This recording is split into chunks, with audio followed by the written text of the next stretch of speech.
വ്യാജ പ്രചരണം നടത്തി തിരഞ്ഞെടുപ്പിൽ തോൽപ്പിച്ചു എന്നാരോപിച്ച് മുൻ പയ്യന്നൂർ എംഎൽഎ ടി.ഐ. മധുസൂദനൻ ഹൈക്കോടതിയെ സമീപിച്ചു.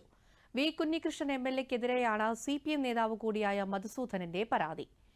കൂടുതൽ വിവരങ്ങളുമായി ശ്രീനി ആലക്കോട് ചേരുന്നുണ്ട്. ശ്രീനി, തെരഞ്ഞെടുപ്പിന് ശേഷവും കണ്ണൂരിലെ വിവാദങ്ങൾ അടങ്ങുന്നില്ല എന്ന് തന്നെ പറയാം. എന്തൊക്കെയാണ് വിശദാംശങ്ങൾ?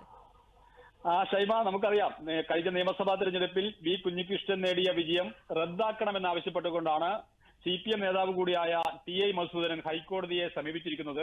ഇതിനൊരു പശ്ചാത്തലമുണ്ട്. അത് നമുക്ക് എല്ലാവർക്കും അറിയുന്ന പോലെ തന്നെ മുമ്പ് സിപിഎം നേതാവായിരുന്ന വി. കുഞ്ഞികൃഷ്ണൻ പയ്യന്നൂരിലെ ധനരാജ് രക്തസാക്ഷി ഫണ്ട്, അതുപോലെ തന്നെ പാർട്ടി ഓഫീസ് നിർമ്മാണ ഫണ്ട്, തെരഞ്ഞെടുപ്പ് ഫണ്ട് എന്നിവയിൽ ടി.ഐ. മധുസൂദനൻ ഉൾപ്പെടെയുള്ളവർ വൻ ക്രമക്കേട് നടത്തിയെന്ന് പരസ്യമായി ആരോപിച്ച് രംഗത്ത് വരികയായിരുന്നു.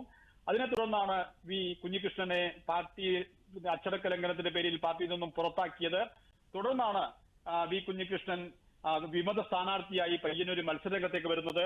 ആ മത്സരരംഗത്തിൽ ഏതാണ്ട് 50,000-ലധികം വോട്ടിന് ടി.ഐ. മധുസൂദനൻ മത്സരിച്ച് വിജയിച്ച മണ്ഡലം കൂടിയാണ്, പാർട്ടിയുടെ ഉരുക്കുകോട്ടയാണ് പയ്യന്നൂര്. ആ ഉരുക്കുകോട്ടയിലാണ് ഏതാണ്ട് 7,000-ലധികം വോട്ടിന്റെ ഭൂരിപക്ഷത്തിൽ വി. കുഞ്ഞികൃഷ്ണൻ വിജയിച്ചു കയറിയത്.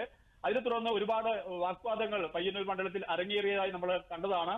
എന്തായാലും കുഞ്ഞികൃഷ്ണന്റെ ഒരു പുസ്തകം, ഇതുമായി ബന്ധപ്പെട്ടൊരു പുസ്തക പ്രകാശനം ചടങ്ങ് അത് വലിയ വിവാദമായിരുന്നു. തുടർന്ന് കുറെ അക്രമ സംഭവങ്ങൾ അരങ്ങേറി.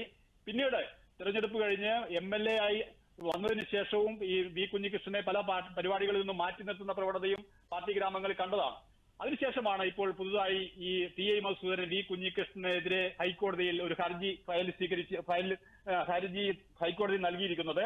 അതിൽ പ്രധാനമായിട്ടും പറയുന്നത്, തന്റെ തെരഞ്ഞെടുപ്പ് പ്രചരണ രംഗത്ത് രേഖകളോ തെളിവുകളോ ഇല്ലാതെ ഒരുപാട് ആരോപണങ്ങളുമായി എതിർ സ്ഥാനാർത്ഥിയായ വി. കുഞ്ഞികൃഷ്ണൻ രംഗത്തെത്തി. തന്നെ രക്തസാക്ഷി വ്യക്തമാണ്. വി. കുഞ്ഞികൃഷ്ണൻ എംഎൽഎക്കെതിരായി ടി.ഐ. മധുസൂദനൻ ഹൈക്കോടതിയെ സമീപിച്ചിരിക്കുകയാണ്. വിവരങ്ങൾ നൽകിയത് ശ്രീനിവാസനായിരുന്നു.